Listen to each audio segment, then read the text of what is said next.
Picture this: a queen and her royal sister-in-law, spilling all the deets on their steamy affairs with knights, happening right under the king's very nose. Then there's the celebrated war heroine, basically a medieval superstar, who was cornered into saying her saintly voices were just figments of her imagination. Oh, and get this, one woman actually confessed to judges that she zoomed around on a goat to attend secret wild witch gatherings. And it doesn't stop there. A group of devoted followers, mostly women, admitted they truly believed their late spiritual leader was God in female form, and they even appointed one of their own as a kind of lady pope. Plus, a brilliant mystic writer faced the ultimate choice: say her book was all wrong, or face the fire. She chose the fire. Medieval times were intense, and when women confessed, the drama was off the charts. Number 10. Two queens who admitted it. All the Tour de Nasal affair. Paris, 1314. Imagine the French royal court, the height of glamour and power. King Philip IV, known as the Fair, had 3 sons, all married. His eldest son, Louis, was hitched to Margaret of Burgundy. His second son, Philip, was married to Joan II, Countess of Burgundy. And the third son, Charles, was married to Blanche of Burgundy, Joan's sister. It was a web of royal alliances. But then, scandal erupted. The king's own daughter Isabella, who was married to King Edward II of England. Yes, that Isabella from Braveheart times, though this was a bit before those movie events, reportedly grew suspicious. She had gifted her sisters-in-law some fancy embroidered purses. Later, visiting France, she supposedly saw those same purses on 2 knights, the brothers Gauthier and Philippe d'Ornéo. Isabella, it said, told her father, King Philip. An investigation was launched, and things got serious fast. Margaret of Burgundy and Blanche of Burgundy were arrested. Under interrogation, they confessed. They admitted to having affairs with the d'Ornay brothers over a period of time. The confessions detailed how these secret meetings often took place at the Tour de Nasal, a guard tower in Paris. This wasn't just a private oopsie. This was high treason because it could cast doubt on the legitimacy of any royal heirs. The consequences were brutal and very public. The d'Ornay brothers were found guilty of lèse-majesté, an offense against the ruler. Their punishment was horrific, designed as a deterrent. They were publicly tortured, flayed alive, castrated, and then drawn and quartered before being hanged. Their bodies were displayed. For the royal women, the future was bleak. Margaret of Burgundy, after her confession, had her head shaved, was dressed in coarse linen and carted off to imprisonment in Chateau Gaillard. The conditions were harsh. She died there in 1315. Some say due to poor treatment, others whisper she might have been strangled, though that's not confirmed.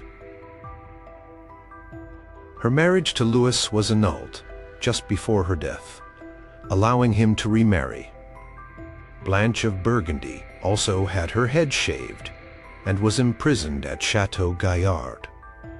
After King Philip IV died, and then his son Louis X, Margaret's husband, also died, Blanche's husband became King Philip V. He still kept Blanche imprisoned. After 7 years, in 1322, her marriage was annulled. She was allowed to retire to a nunnery, Maubuisson Abbey, where she died a few years later. Joan of Burgundy, Blanche's sister and wife of the middle son Philip, was also implicated. She was accused of knowing about the affairs and possibly even participating in some indiscretions. She was imprisoned at Dordan Castle. However, she always maintained her innocence. Her husband Philip refused to repudiate her. Eventually, through his influence and a parliament hearing, she was cleared and released in 1315, later becoming queen consort. The public confessions of Margaret and Blanche, however, sent shockwaves through France and beyond, a stark tale of royal passion and its devastating price. Number 9. The maid who spilled witchy secrets under duress. Petronilla de Meath, Kilkenny, Ireland, 1324.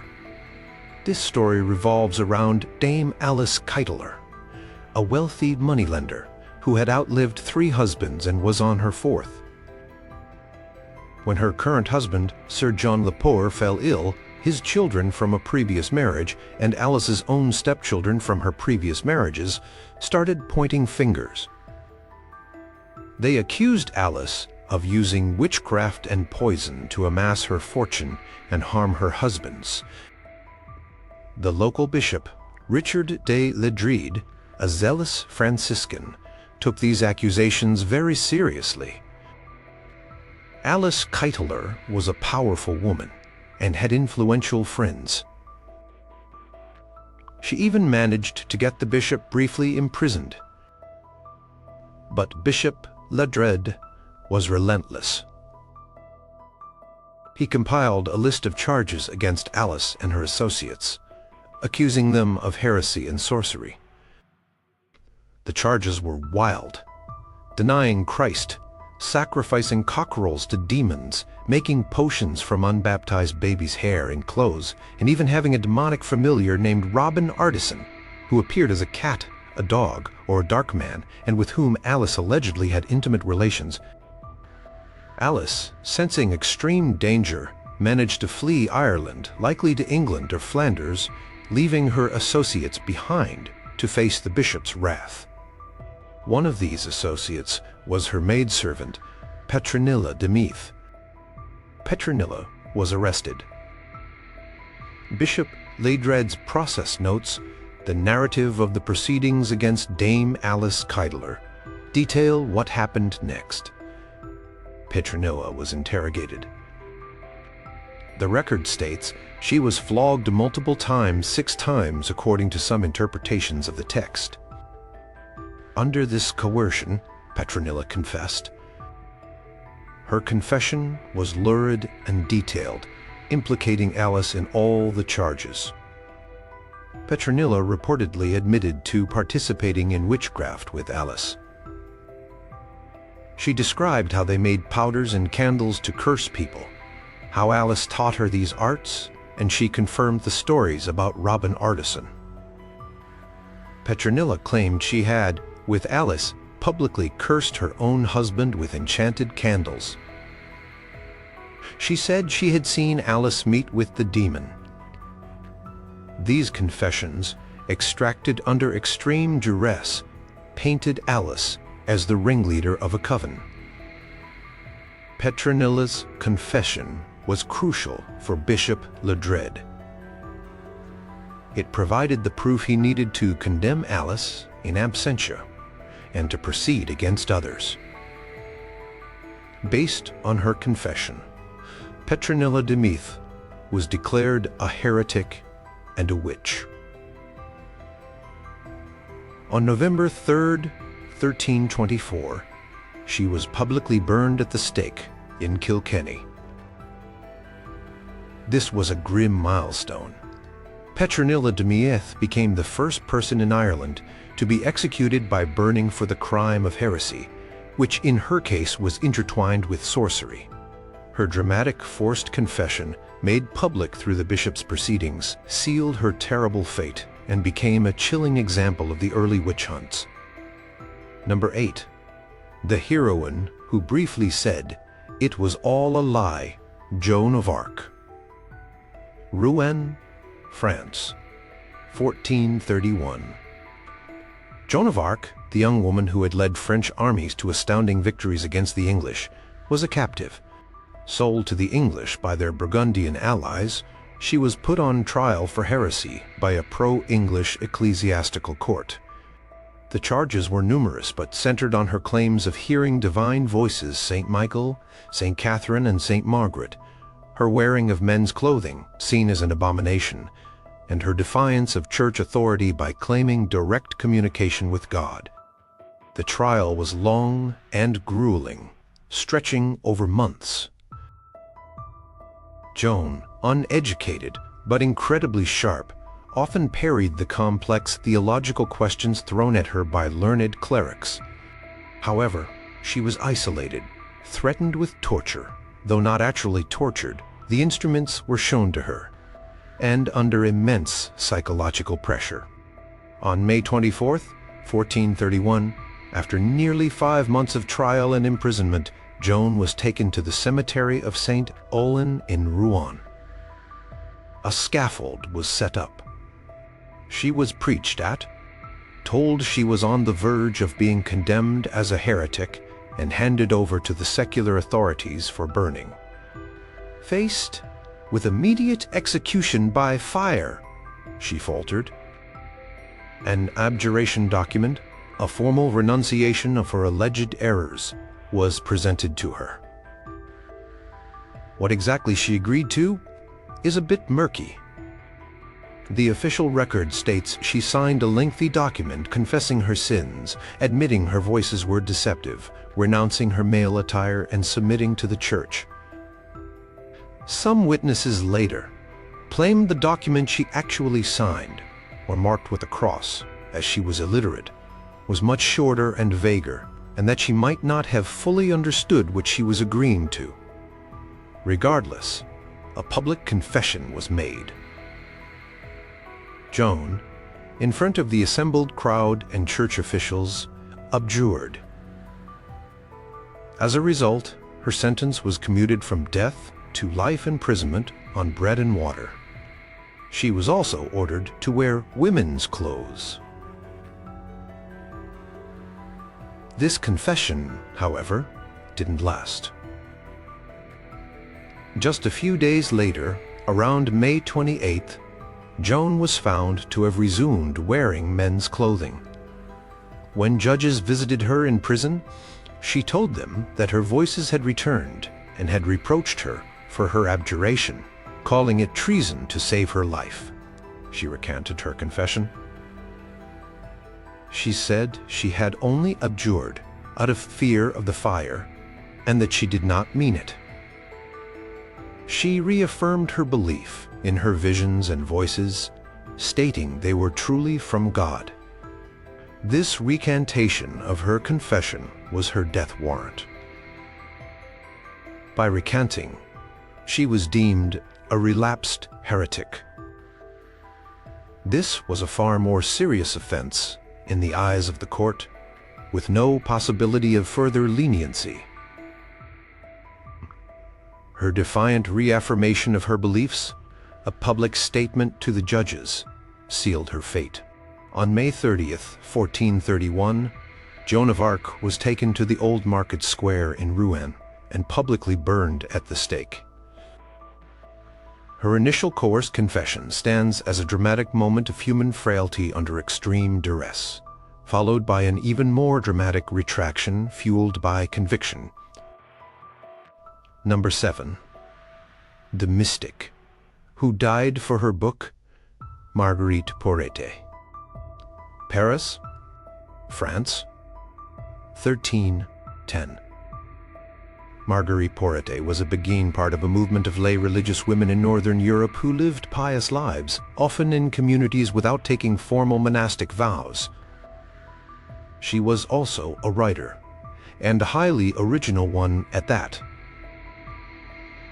She authored a book called The Mirror of Simple Souls, Le Miroir des Simples Âmes. This wasn't just any devotional text. It was a profound work of mystical theology written in Old French, not Latin, making it accessible to a wider audience. The book described the journey of the soul towards union with God. It argued that a soul, once it achieved this perfect union, could exist in a state of divine love and freedom, beyond the need for virtues, masses, prayers, or even the sacraments of the church. The soul, Margaret wrote, could become so annihilated in God's will that it no longer had its own will. This was radical stuff for the time. To some church authorities, it sounded like it was bypassing the church as the necessary intermediary between God and humanity. It hinted at a kind of spiritual autonomy that made them deeply uncomfortable. The Mirror of Simple Souls was condemned as heretical by Guy II, Bishop of Cambrai, around 1306, and he ordered copies to be burned. Marguerite was forbidden from circulating it further. However, she continued to do so. She believed her work was divinely inspired and important. She even sent it to 3 church scholars, who reportedly approved of its content, which might have emboldened her. Her persistence led to her arrest. She was handed over to the Inquisitor of France, a Dominican named William of Paris, in 1308 or 1309. She was imprisoned in Paris for about a year and a half. During this time, she was repeatedly urged to recant her views, to admit her book was heretical, and to disavow its teachings. This was her chance to confess her error and save herself. Marguerite refused. She maintained a determined silence during many of her interrogations, or simply refused to swear oaths required by the court, which was seen as defiance. She would not confess that her book was wrong. Her refusal to recant, her steadfast adherence to the truth she believed her book contained, was interpreted by the inquisitorial court as an admission of guilt and obstinacy in heresy. She was, in their eyes, confessing her heresy by her very refusal to deny it. A commission of theologians was consulted, and they condemned her writings. On May 31st, 1310, Marguerite Porete was declared a relapsed heretic, implying she had been warned and persisted. The next day, June 1st, 1310, she was taken to the Place de Grève in Paris and publicly burned at the stake before a large crowd. Reports from the time noted her calm and pious demeanor as she faced her execution. Her confession was one of steadfast conviction in her own spiritual insights, a dramatic and tragic stand for her beliefs in the face of overwhelming power. Her book, despite attempts to suppress it, survived, copied anonymously or attributed it to male authors, and is now recognized as a masterpiece of medieval mysticism. Number 6. The prophetess who told all to the Inquisition, Naples Boneta, southern France, around 1325. The region of Languedoc in southern France had a history of vibrant and sometimes challenging religious movements. Naples Boneta, sometimes written Prosta Boneta, emerged in this spiritually charged atmosphere. She was a laywoman, married from the town of Montpellier. She began to have religious visions and experiences that convinced her she had a special divine mission. Naples came to believe she was filled with the Holy Spirit and was a messenger from God. Her claims were quite bold. She declared that the era of the Father and the Son was passing, and the era of the Holy Spirit was dawning, an era she was to help usher in. She believed she was more filled with the Holy Spirit than any other person since the Virgin Mary. She also claimed to have insights into the coming end of the world and the fate of the Church, stating that the existing church hierarchy was corrupt and would be reformed. She even said that Pope John the 22nd was a devil and that his reign was illegitimate. She didn't keep these beliefs to herself. Now, Pras began to preach publicly, attracting a small circle of followers who believed in her prophetic status. Her growing notoriety, however, eventually brought her to the attention of the Inquisition. She was arrested and brought before Jacques Fournier, the Bishop of Pamiers, who was a meticulous inquisitor, and later became Pope Benedict XII. Fournier's inquisitorial register, a detailed record of his interrogations, is the primary source for Napras's story. During her interrogations, Napras did not shy away from her beliefs. Instead, she openly and extensively confessed them, though for her, it wasn't a confession of wrongdoing, but a declaration of what she held to be divinely revealed truth. She recounted her visions in detail. She explained her theology about the coming age of the Holy Spirit. She spoke of her own unique spiritual importance. She believed she was guided by God and that her words were true. She calmly told Fournier and his court about her mission to prepare the world for its imminent transformation and her role as a key spiritual figure. Fournier and his assessors listened, recorded, and ultimately found her claims to be profoundly heretical. Her insistence on her divine inspiration, her critique of the papacy, and her claims to a unique spiritual status directly challenged the authority and doctrines of the Church. Despite her unwavering conviction that she spoke for God, Napras Boneta was condemned as a heretic. In 1325, or possibly a bit later, dates vary slightly, she was handed over to the secular authorities and publicly burned at the stake in Carcassonne. Her dramatic public confession before the Inquisition, a full and unapologetic account of her spiritual world, became her testament and the record of her condemnation. Number 5. The woman who said she flew on a goat. Matocchia Francisci Todi, Italy, 1428. This was a time when fears about witchcraft were beginning to crystallize more formally in parts of Europe. Matocchia Francisci, a woman from the town of Ripabianca near Todi, found herself accused of being a strega, an Italian term for a witch.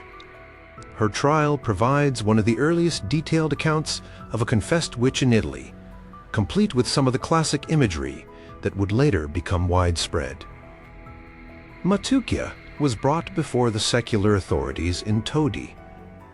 The trial records show that she confessed, likely under significant pressure and possibly torture, to a whole range of magical activities. She wasn't shy with the details, or at least the details recorded were extensive. She admitted to having been a witch for many years. Her confessed repertoire included practices common in folk magic, like making love potions and healing salves. But it also included more sinister acts. She confessed to causing illnesses and even deaths through her magical arts. She said she had transformed people, or at least bewitched them. She also admitted to using ointments made from unsanctified substances. But the most striking part of her confession, and what makes it particularly dramatic and historically significant, was her account of attending nocturnal gatherings of witches, or sabbats. Matocchia described how she would anoint herself with a special ointment made from the fat of vultures, the blood of bats, and the blood of children. After applying this, she claimed she could fly. And how did she fly? On the back of a goat, she said, or sometimes on a headless ram. Her destination was a famous walnut tree in Benevento, a legendary site for witch gatherings in Italian folklore. There she confessed. She and other witches would meet, feast, dance, and worship a demon who presided over their assembly.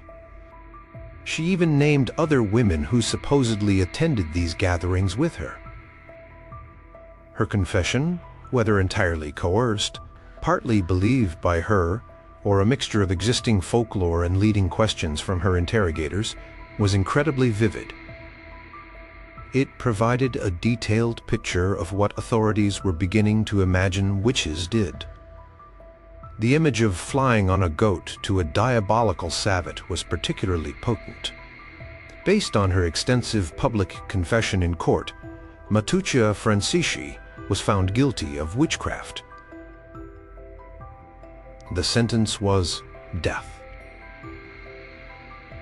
She was taken to be publicly burned at the stake. Her case is often cited by historians as an important early example of the developing stereotype of the witch in Europe, and her confession, full of fantastical elements, remains a dramatic and chilling insight into the world of early witch trials. Number 4. The Lady Pope and her devoted followers Manfreda da Pirovano and the Guglielmites. Milan, Italy, around 1300. This story centers on a holy woman named Guglielma of Bohemia, who arrived in Milan around 1260. She lived a life of piety and charity, attracting a devoted following, including influential Milanese families like the Visconti. When she died in 1281, she was revered as a saint by her followers, and miracles were even attributed to her intercession at her tomb in the Cistercian Abbey of Chiaravalle. However, some of Guglielma's followers developed beliefs that went far beyond simple sainthood. A distinct group, known as the Guglielmites, emerged. They came to believe that Guglielma was not just a saint, but the incarnation of the Holy Spirit sent to inaugurate a new age of the Spirit. They believed she would be resurrected like Christ and would establish a new church.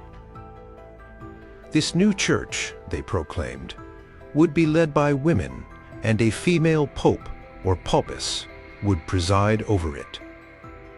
The central figure in this radical new vision, chosen as the future paupus, was a woman named Manfreda da Pirovano, or Mayfreda. She was a cousin of Matteo Visconti, the powerful ruler of Milan, and a nun of the Umiliati order.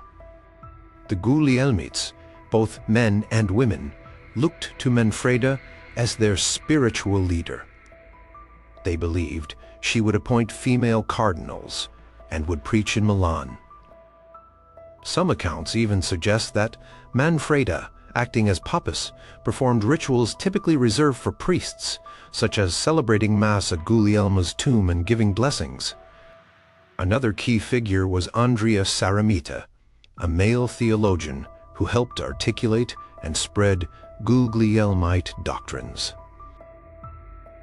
These beliefs and practices were, of course, highly heretical in the eyes of the established church. Around the year 1300, the Inquisition, led by Guido da Coconato and Renario da Purolano, ironically perhaps a relative of Manfreda, launched an investigation into the Guglielmite sect. Many followers were arrested and interrogated. Under questioning, Manfreda da Pirovano, Andrea Saramita, and other Guglielmites confessed to their beliefs. They admitted to their veneration of Guglielma as the Holy Spirit incarnate. They confessed their belief in her imminent resurrection and the establishment of a new church led by Manfreda. They detailed the rituals they had performed and the doctrines they held. These confessions were meticulously recorded by the inquisitors, the public confessions confirming the shocking nature of their beliefs. A female incarnation of God, a female pope, led to swift condemnation. In 1300, Manfreda da Pirvano and Andrea Saramita, along with at least one other prominent Guglielmite, were declared heretics. They were handed over to the secular authorities and publicly burned at the stake in Milan. As a further measure to stamp out the heresy, Guglielma's body was exhumed from her tomb in Chiaraval, and her bones were also publicly burned. The dramatic confessions of Manfreda and her followers revealed a fascinating and radical alternative vision of Christianity, one that ultimately cost them their lives. Number 3. The sorceress who made a deal with a demon named Hausibut.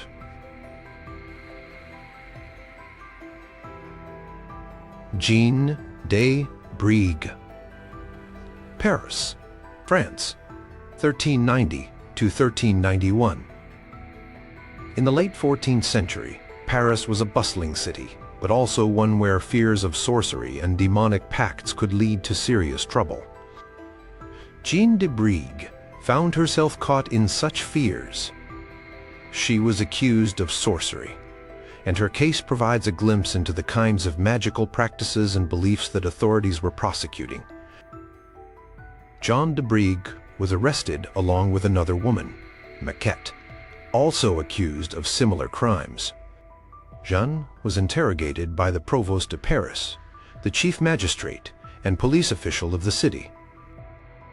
During these interrogations, she made a series of startling confessions about her involvement with the demonic. The core of her confession was that she had made a pact with a devil. She named him Hausibut, or sometimes recorded as Hannequin, a common name for devils in French folklore, or variants like Oribus.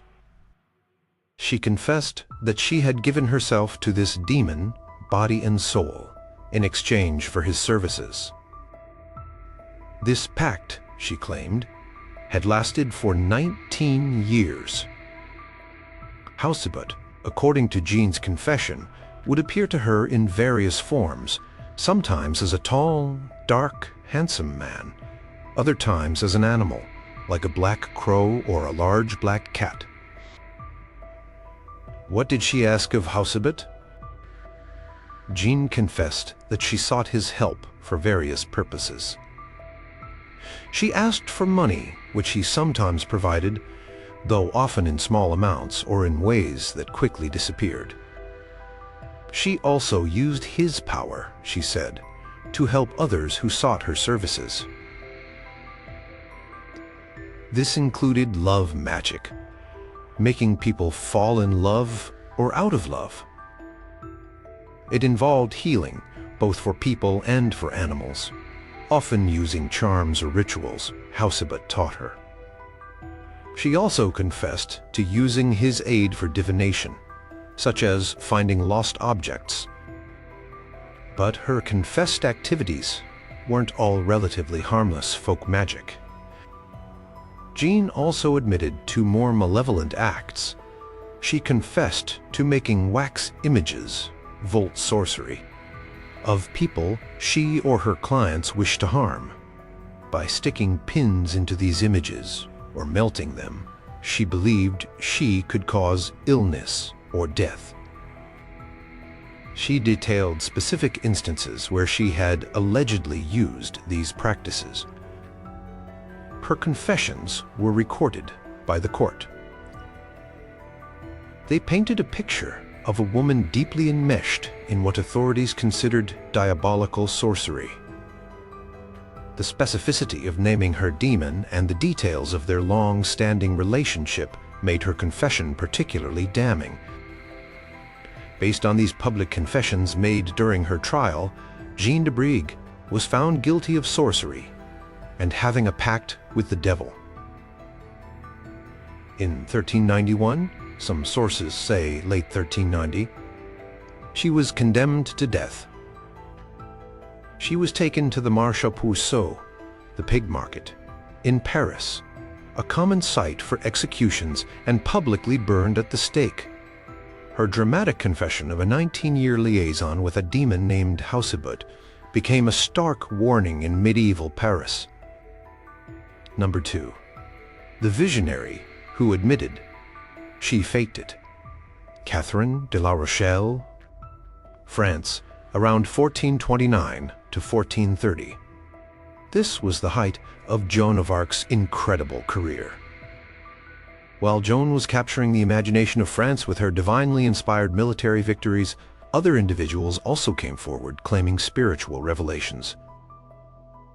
One such person was Catherine de la Rochelle. Catherine approached the court of Charles VII, the Dauphin of France, whom Joan was trying to get crowned king. Catherine claimed that she, too, was receiving visions. Her visions, however, were of a different nature than Joan's. Catherine said that a white lady, dressed in gold, appeared to her at night. This white lady, Catherine claimed, would reveal to her the locations of hidden treasures. These treasures, she asserted, could then be used to finance Charles VII's armies and support the war effort against the English. This was an enticing prospect for a financially strained Dauphin. Catherine was brought to meet Joan of Arc. Joan, who based her own mission on visions from Saint Michael, Saint Catherine, and Saint Margaret, was naturally interested but also cautious. According to Joan's later trial testimony, she decided to test Catherine's claims. Joan suggested they sleep in the same room so Joan could witness the appearance of the White Lady. Joan reported that she stayed awake all night, but the White Lady never appeared to Catherine. Joan advised Catherine to go home to her husband and children. Joan also told King Charles VII that Catherine's story was folly and nothing. Despite Joan's skepticism, Catherine persisted for a while. However, her claims eventually came under official scrutiny from theologians and church officials. Perhaps under pressure, or perhaps because her bluff was called and she couldn't produce any treasure or convincing visions, Catherine's story unraveled. She eventually confessed that her visions were fraudulent.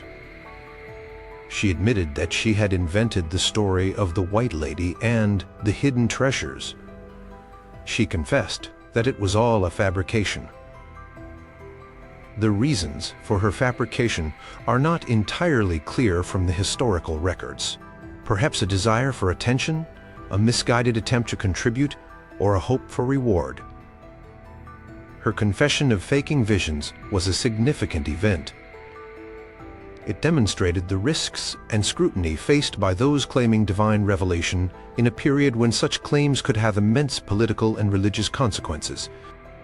For Joan of Arc, Catherine's case may have served as a cautionary tale, highlighting how easily such claims could be dismissed or disproven, even though Joan herself remained steadfast in the truth of her own experiences.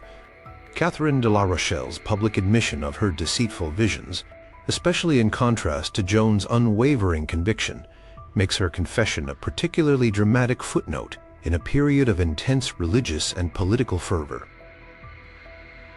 Unlike those who confessed to heresy or witchcraft under duress or conviction, Catherine confessed to a simple if bold lie. Number 1. The noblewoman whose whole life spilled out to the Inquisition, Beatrix de Planosols. Montaillou, France, early 14th century. Interrogations 1318 to 1325.